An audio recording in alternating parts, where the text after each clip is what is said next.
Hello, in this circuit, we have our amplifier here. This is for a sensitivity control that's coming from a capacitance sensor. Could be really used for any sensor that has, let's say, a 0 to 5 output swing on it. Okay. And so what we're doing with that is, so this is like mimicking our sensor, this area that I'm circling here. And I'm assuming our sensor has a range of 0 to 5 volts DC. So at the in my particular sensor, when it's a capacitance sensor, and when the object is very far away, there's almost no real change in the voltage, so it has a nominal output voltage very close to 5. Okay. When you start getting into range of the sensor, the voltage drops from 5 to a little bit lower voltage. Okay. And it could be, so that's when it's just starting to detect, when it's very close to 5, but it's under 5. So what we're doing here, because we're not going to, that's a very small difference. It's going from 5 volts maybe to 4.974, or even worse than that. It might be 4.999. Very small change. Well, it's hard to see that change, right? So what we're doing, we're taking a reference voltage here in it, and this is a difference amplifier block. So we're going to take 5 volts and we're going to minus that. In this case, we minusing 4.974. And the output of that block, we're getting very low voltage. It's in the microvolt range, right? And I have you can see this is this controls the output voltage of the sensor. It's mimicking, okay, because this isn't really in the circuit. This is just simulating a sensor. So now if I change VR1, you can see what happens to this 287.146 microvolts. It'll change. Let's watch. You see? I just went from 4.922, and now that jumped from the microvolt range all the way into the 50 to 52 millivolt range. Now, unfortunately, the software I'm using is Falstad, and I can't get really, at least I don't know how to do it, but I can't get really precision resistance changes. They're kind of steps. So that's why I'm getting a big jump, even though the voltage hasn't changed much, because if you see we were too far off. We were 4.974, and then we went to 0.922. There's quite a bit of voltage change here. Now, what we want here is, okay, we want to end up being able to see our change. So if it's a slight change, we want to see it. Now, obviously, that's in the millivolt range. Went just in one little, change in voltage here. It's gone up quite a bit. It's gone from the microvolts to 52 millivolts. That's a big change. Okay, so then what we've done here is we've amplified this voltage by a factor of 25. Now this gain resistor 25K, if you increase this resistor, like if you double the resistance here, you'll actually double your gain, right?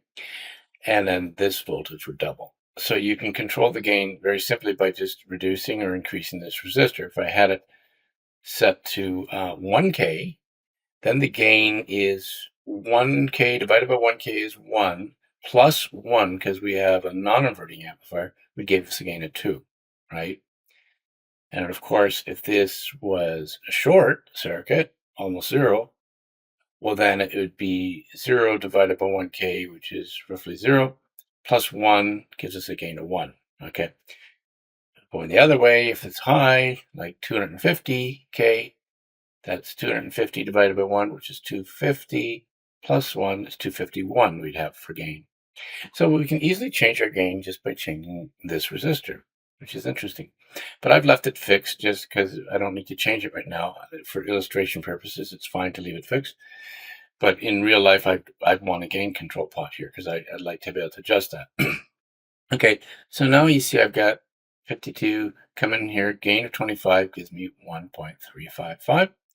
And then what I've done, because you can see, when I went from, let's say, okay, from the 4.974, when I went up 1 increment, I dropped it down to 4.92, my voltage went upwards. But ideally, I'd like to have that go the other way to follow what's happening here. So all I've done here is just I've basically added it to, I've put it in another summing circuit, okay, and I've taken 5 volts on that summing circuit and I've subtracted what's coming in here. This is almost 0 volts at this point, right? So 5 minus 8 millivolts is almost 5 volts, right? And I'm going to get almost 5 here, which is what I want, right? But now let's go and increase this. I'm increasing the input now. Actually decreasing the actual value of the input, sorry. Just changing the pop value. So now I'm down to like, okay, 4.8, okay. Okay, so now I got 5 volts minus 4.81. Getting to 155. There's a little error here, but maybe it's because of offsets and stuff in the amp. These are probably what you'd really get. So then that's fine.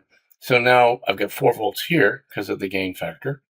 And I'm coming in here, so 5 minus 4 is going to be about 1 volt. Nice, it's doing the right thing. So let's go a little further. Okay, let's see, wait, I think I'm going the wrong way. Yeah, I'm going the wrong way. Okay, so now I've gone 4.8, 7, gone a bit higher here, gone higher here. And now you see, and it's going in the right direction. We want this to go. Okay, so you can see as I change this, watch. Okay, that's from the starting position. And if I just keep changing it, watch what's happening to this voltage. So this one is getting lower. This one will also get lower. Watch. See? And a little bit lower. Yeah. And a bit lower. See? And I click it again. And a bit lower. Now we're at the microvolts. This is as good as 0 volts. And if you just keep going, it just it's just really, it's not, these readings are kind of more meaningless because it's just so low already. So it's kind of driving the amp. It's trying to drive the amp in a negative direction. One thing I should point out, these op amps are biased with VCC at 5 volts and VE at 0. Okay, because we don't really need it to swing negative. If you wanted it to swing negative, you could change it to negative here. But I actually don't want it to do. So that's the explanation of how this works. I hope this amplifier is kind of useful for someone. So basically, I mean, if I set the gain really high here, a very small difference between the 5 volt line and the sensor voltage input, will produce a good swing, right? On the output. Whereas if we don't have all this amplification, we'll hardly see it. We'll hardly notice there's a difference.